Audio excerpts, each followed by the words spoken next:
Assalamualaikum warahmatullahi wabarakatuh. My name is Mawani. I would like to explain about the traditional game, yes, batu sembunyi, which literally means hidden stone.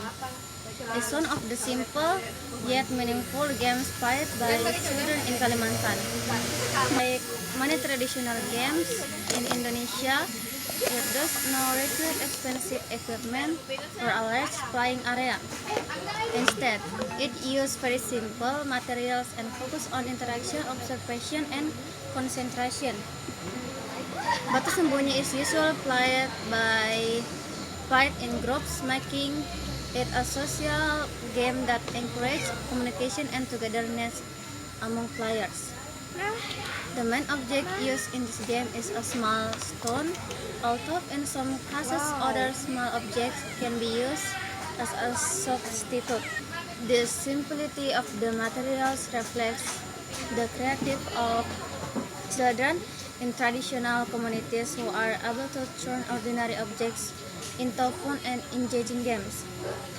The basic idea of the game is to hide a stone in one player's hand while the other tries to guess where it is before the game begins.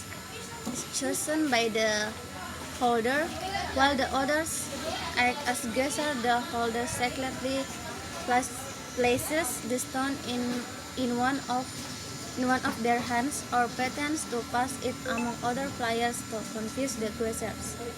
One common way to play batu sembunyi is by having all players place their hands together either in a line or in a second information.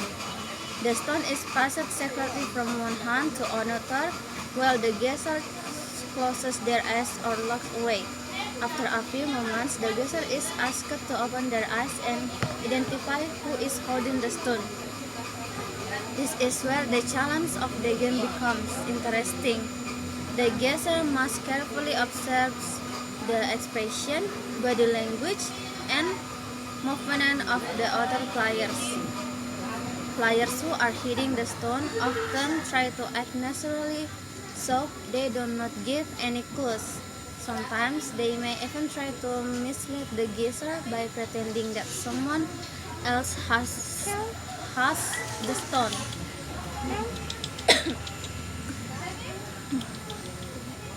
If the guesser correctly identifies the person holding the stone, they win the round and may switch roles with the holder. However, if the guesser is incorrect, the game continues and the guesser might have to try again or face a small penalty depending on the agreed rules. Although the rules are simple, batu sembunyi requires several important skills. First, it trains concentration as the guesser must focus carefully on every detail. Second, it develops observation skills because players need to read subtle clues from the others. Third, it encourages strategic thinking, especially for players who are trying to hide the stone and trick others. In addition to individual skills, batu sembunyi also promotes strong social values.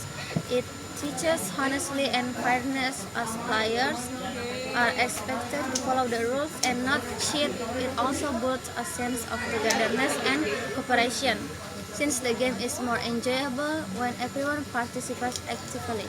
In conclusion, batu sembunyi is a simple but meaningful traditional game that teaches concentration, observation, and social values. It reflects creativity, togetherness, and cultural identity. By preserving this game, we can help maintain an important part of Indonesia's rich cultural heritage. Okay, I think that's all. Thank you for the watching.